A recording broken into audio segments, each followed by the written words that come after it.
What we're going to talk about today is talk about spatial data architecture. Okay? And what in the world do we mean by all that? Well, what we're going to do is we're going to explore those two types of data that we talked about last week, vector and raster data, and specifically looking at their structures. It's called the architecture of the data models. I want you to become familiar. One of my goals is that you're familiar with some of the more common file types used in GIS today. Okay? So let's begin this here. Let's go ahead and dig right in. Recall that vector GIS is based upon coordinate geometry, Cartesian coordinates specifically. Right? Everyone recalls that? That is, we have a x coordinate and a y coordinate, and that x and y coordinate pair describes a point. A series of x and y coordinate pairs can also be used to describe a line. And what's the minimum number of x and y coordinate pairs required to describe a line? 2. Start and end point. That's as simple as we can get it. All we need is one pair, of course, for a point. Or we can use a series of x and y coordinate pairs to describe a polygon. And you'll see that there's a minimum of 3 x and y coordinate pairs that are required to describe a polygon. That would be the starting point, right? Or rather the starting node, one vertex, and then returning back to that starting node, which would also be the ending node, right? Now, if we do that, what would the area be of that individual polygon? What would be the area of that polygon where that polygon is described by only 3 coordinate pairs, x, y coordinate pairs? Triangle. What would the area be? A number. Square miles, square meters, whatever you want. 0.00000. Because you got a starting point, goes out here, and it returns on the exact same line. So while it would still be considered a polygon, it would have no area to it. See how that would work? And we call it in GIS, when that happens, we call those slivers. They're mistakes, they're errors that can happen in GIS, and we try to find those slivers and then delete them, if indeed they're incorrect. And there's very, very few things in the world that I can think of, I can't think of anything in the world that has 0.000 area, and we're trying to express it as a polygon. Okay? If that's the case, then why is 3 points able to make a polygon, not 4? Because that's just the geometry. All you really need is a starting point and an ending point and something else out there to allow it to encapsulate. You see? Kind of a computer nuance. Really, it would be ideal if it was 4, but of course, that 4th point or that other vertex could be right along that same line also. So there's no real way of making a software rule to ensure that some area is actually encapsulated. Pretty easy thing to fix, though, right? Because if we search our polygon feature class for area equals 0, they'll pop right out, right? And the way that we would do that is we would ask a question, actually indirectly, but we would ask a question of that topological database. Remember we talked about that last time? A topological database tells us how big things are, how long they are, what their IDs are, and all that good stuff. That's what gives us that information. And so if we indirectly search that topological database for show me all the polygons with area of 0, we'd find them and be able to then get rid of them fairly easily. But typically our polygons are far more complex, or at least somewhat more complex than having only 3 x and y coordinate pairs, and sometimes having thousands and thousands of x, y coordinate pairs. Okay? When you are creating polygons, it's kind of interesting. When you're creating polygons, there's a tool that we can use, or a parameter that we can apply, and it's called a weed tolerance. Weed, W-E-E-D, weed tolerance.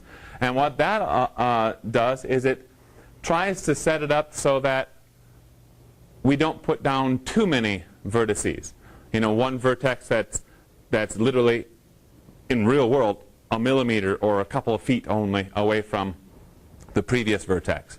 So if that's the case, then we can set a weed tolerance on our digitizing process that says, okay, if one vertex is within 1 foot or 1 meter or half a meter, whatever our tolerance is, of a previous vertex, don't save it. Okay? So that's more of a danger, really, of putting down too many vertices and creating an overly complex polygon than putting down too few in the real world. Okay? Vector points.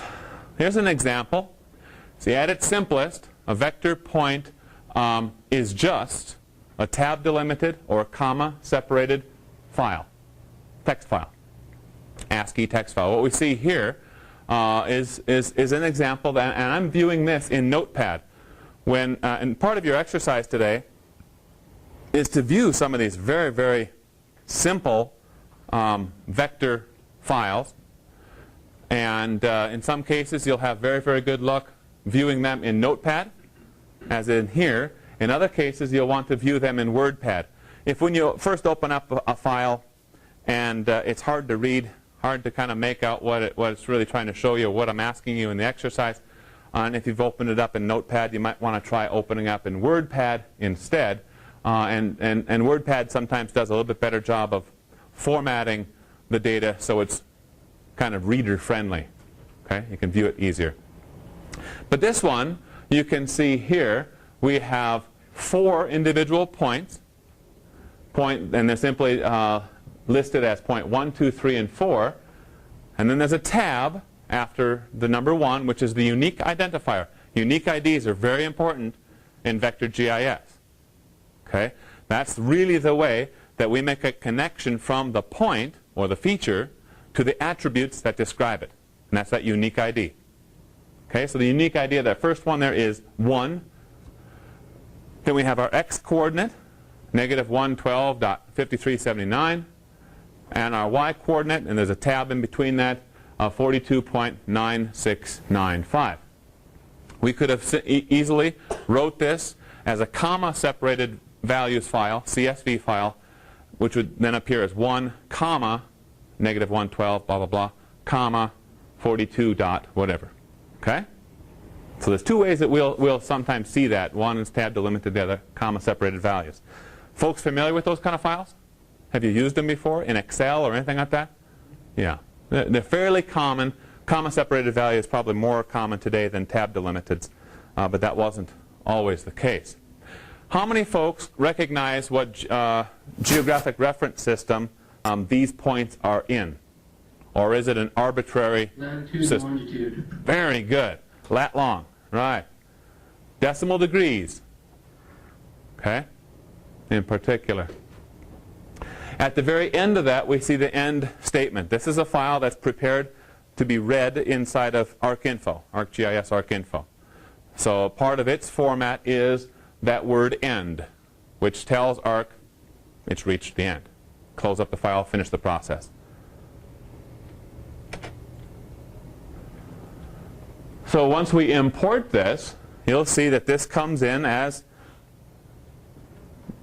points that look like they're describing a square or a rectangle, corners of a rectangle.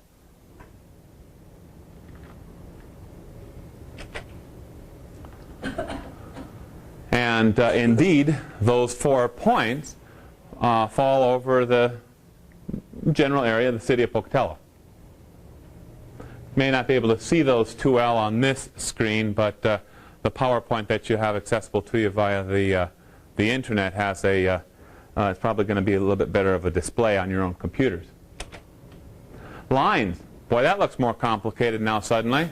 I'm not going to go through each one of these lines step by step. But you see, it looks different. We start off with a 1 on the very first line of this text file.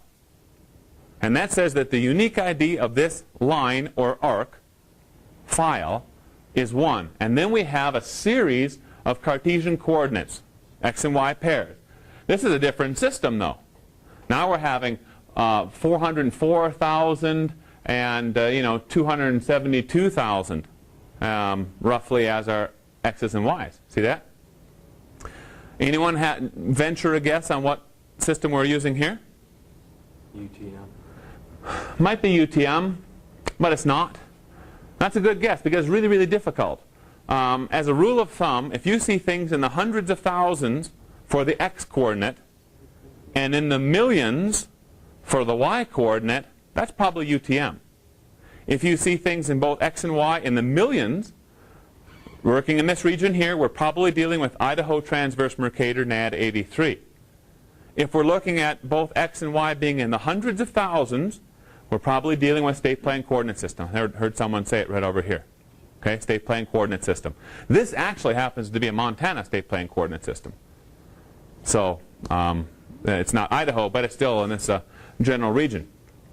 So that the starting node is the very first x and y coordinate pair. The ending node is that last one just before the word end. Then that end statement tells ARC GIS that this line is finished, this one individual line is finished.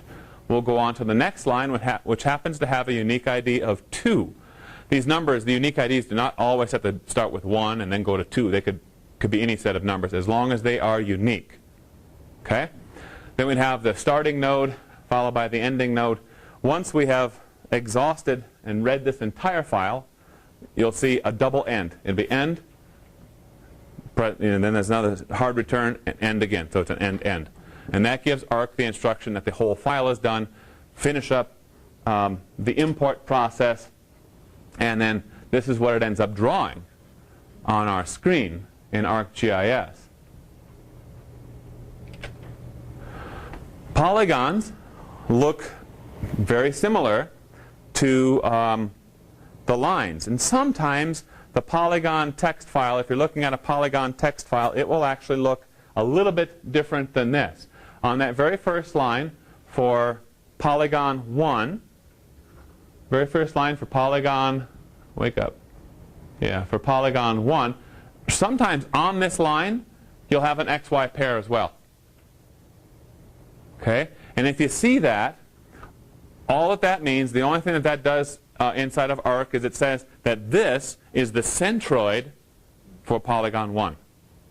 It's not a beginning node, an ending node, it's none of the vertices. It's the centroid for polygon 1 or polygon 2 or whatever. Okay? What's a centroid? What's a centroid of a polygon? The center spot. Yeah, that's good. The center point. Question for you. Does the centroid have to fall inside the polygon? You're saying no. No, because it's area, like if that's concave, then the center point is not. Yeah, it's a geometric center. So it's essentially the easiest way to calculate your centroid is take the mean of the x and the mean of the y's. And sometimes if the polygon is a C type of shape or a circular type of shape with a donut hole in it, the centroid will be smack dab in the middle right there, but it's not inside the right polygon. So a little bit more sophisticated way of modeling your centroid is to ensure that the center point of a polygon does indeed fall inside the polygon.